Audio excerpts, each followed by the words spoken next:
আসসালামু আলাইকুম, welcome to soupy kitchen. আজকে আমি বানাবো কুমড়ো শাক আলু দিয়ে পাতলা ঝোল। দেখুন, কুমড়ো শাকটা টাটকা আর প্রতিটা ডোগে কুমড়ো শাকের এই কুমড়োর ফুল চলে এসেছে। এবং কুমড়ো ধরে আছে, এই একটা এতে কুমড়ো ধরে আছে। এখন এই কুমড়ো শাকটা আমি কেটে নেব। যাও ওই ইয়েতে ঘুরে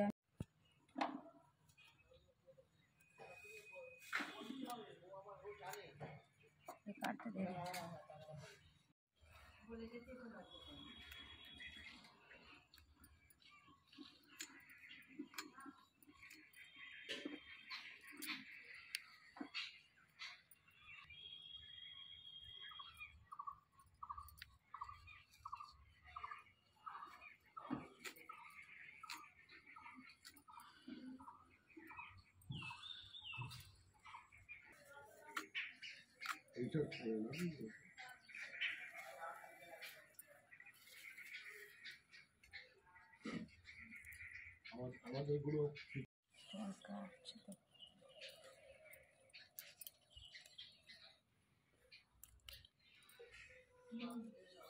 দেখুন, কুমড়ো শাকের পাতাগুলো পুরো ফ্রেশ আর একটাও পাতাতে কোনো পোকা নেই।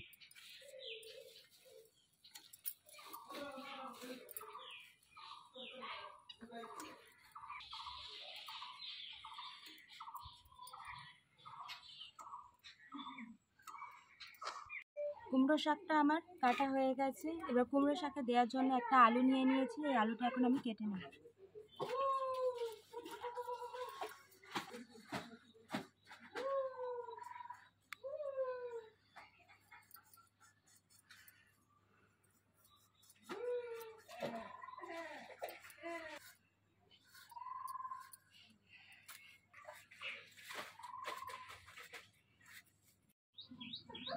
কুমড়ো শাকটা আমার ধোয়া হয়ে গেছে। কুমড়ো শাকে দেওয়ার জন্য পোস্ত,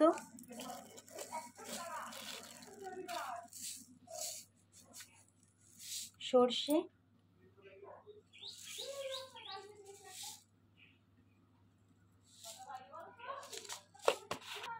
আর দিয়ে দেব গোটা জিরে, একসাথে বেটে নেব।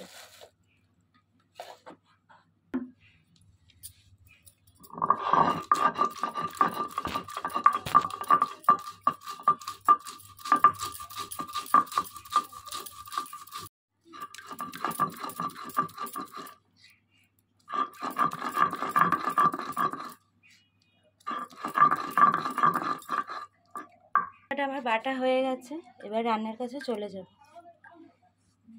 কুমড়ো শাকটা ধোয়া হয়ে গেছে, এবার সিদ্ধ করে নেব। কড়াটা গরম হয়ে গেছে, দিয়ে দেব কুমড়ো শাক।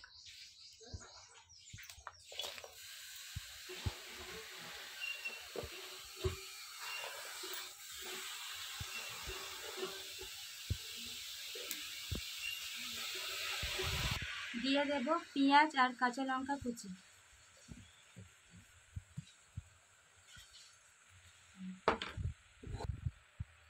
হলুদ গুঁড়ো, পরিমাণ মতো নুন,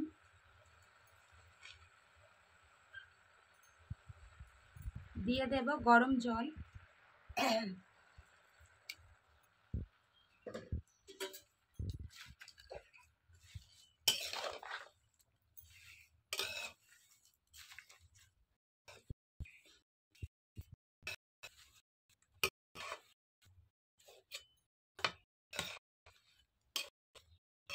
এবার ঢাকনা দিয়ে ভালো করে সিদ্ধ করে নেব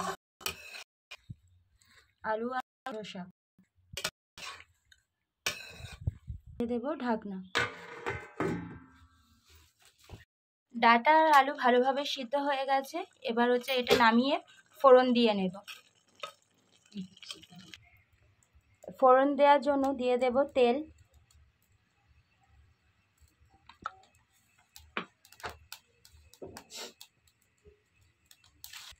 দিয়ে দেব একটা শুকনো লঙ্কা,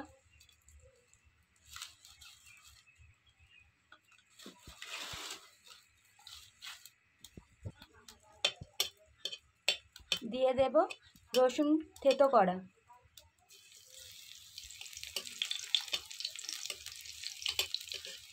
রসুনটা একটু লাল করে নেব।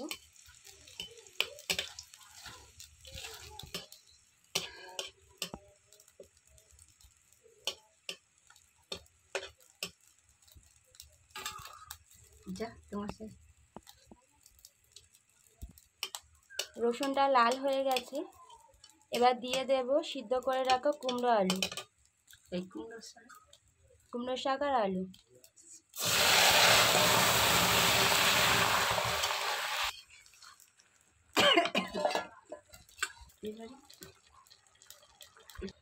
বেটে রাখা সর্ষে পোস্ত,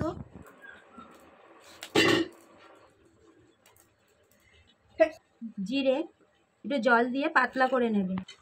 এবার এই সর্ষে পোস্ত আর জিরে বাটাটা দিয়ে দেবে।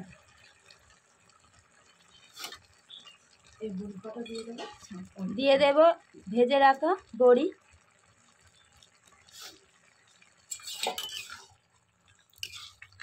ভালো করে নেড়ে চেড়ে নেবে। কুমড়ো শাকের আলু দিয়ে পাতলা ঝোল আমাদের হয়ে গেছে। এই রেসিপিটা ফলো করে বাড়িতে অবশ্যই একবার বানিয়ে আপনারা খেয়ে দেখুন। আর রেসিপিটা ভালো লাগলে অবশ্যই কমেন্ট করে জানাবেন।